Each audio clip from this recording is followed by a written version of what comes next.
Thank you, Doc, kasi binigyan mo ako ng opportunity na ganito. Nakita nyo na lahat kung ano yung kanina.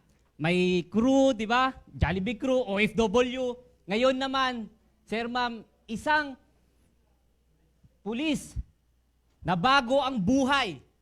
Nakikita nyo yan? Lorenzo Tumaliwan, former PNP. So ngayon, siyempre, ginagawa na natin itong negosyo na to na full-time.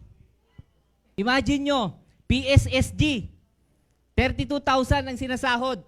Pero umalis siya dun. Bakit? Sobrang ganda ang binibigay ng AGG. Ang pagkaalam ko, pagka nasa government or nasa police ka, or any kind of government, gaganda ng buhay mo. Yayaman na. Sir, ma'am, kung bakit ko naman iniwan, okay, full time to, negosyo na to, nakikita ko yung future ko. Alam ko, sa PNP, after ng optional, pag nag-optional ako, 20 years, meron akong makukuha na retirement. Pero, limit lang. Pero dito, sa community natin, unlimited. So, 10 years din ako nagserbisyo sa PNP dito sa NCR. Pero ang pinakamalungkot, bawal ka na, alin? Bawal ka na agad-agad umuwi sa family. Kailangan mong magpaalam pa, mag-leave. Okay? So, proud ako magpapakita. Ito yung payslip ko. Nakikita niyo, Sir Ma'am? Imagine mo, 2014 ako nakapasok sa PNP. 2015, 16, 17 hanggang 2019, 5,000 na lang yung sinasahod ko, kinsenas katapusan. So, ang pinakauna kong travel na napuntahan is, syempre, London. Kasi imagine nyo, Sir Ma'am, 5,000 na lang yung sinasahod ko, kinsenas katapusan. Eh, ang ganda tignan, PNP ako, pulis ako eh. Pero imagine nyo, hindi nyo alam, yung sinasahod ko, kinsenas katapusan, 5,000 na lang. Diba? Pero buti na lang, meron tong opportunity na to, na sobrang laki, sobrang ganda ang binabalik niya. So titignan mo, ito yung nag-aantay sa'yo. Itong future na to, pagka ginawa mo itong negosyo na to.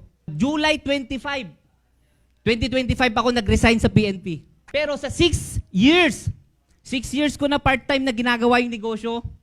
Pero ito yung mga nangyari sa buhay ko. Ito yung mga income na binalik niya sa akin. Imagine mo, Sir Ma'am, dating 5,000 ang sinasahod, kinsenas katapusan. Pero tignan mo naman yung income na binalik ng AGG.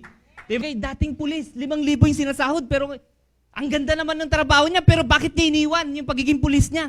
So imagine mo, in a span of 10 days, 121, sino magbibigay sa'yo ng ganyan? Dito sa NCR, alam naman natin. Diba? Walang libre. In a span of 3 months, Sir Ma'am, tignan nyo. September, 225. October, 436,000. Diba? November, 245. Imagine mo yun, in a span of 3 months. Pero that time, part-time pa ako niyan. Dahil dito sa kumpanya na to, nakabili ako ng first car ko. Ang may first car, may second car. Yan, dahil dito sa negosyo na ginagawa natin yan. Dati hindi ko nagagawa to, Sir Ma'am. Nakaka-proud lang kasi nakaka-give back na. Napa-renovate ko siya, yung bahay namin. Tubong tugigaraw ako, Sir Ma'am. So, di ba sabi ko sa PNP, ang una kong napuntahan na lugar, London. Pero dito sa community natin, naka 7 countries na ako.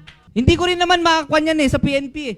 Hindi ka makapag-travel dun kung hindi ka magte-training sa international. Okay, pero dahil dito sa community natin, dahil dito sa kumpanya natin, nakakapag-travel tayo, local and international. Palipat-lipat ng boarding house dito sa NCR, may sarili na ring bahay. Okay, umuuwi na sa sariling bahay. Imagine mo, 5,000 dating sinasahod, kinsenas katapusan. 10 years in service, hindi mo rin mabili yan, Sir Ma'am. Yung property na yan, hindi ka makakapag-property na ganyan sa 10 years na pagsiservisyo mo. Dating sagad salon,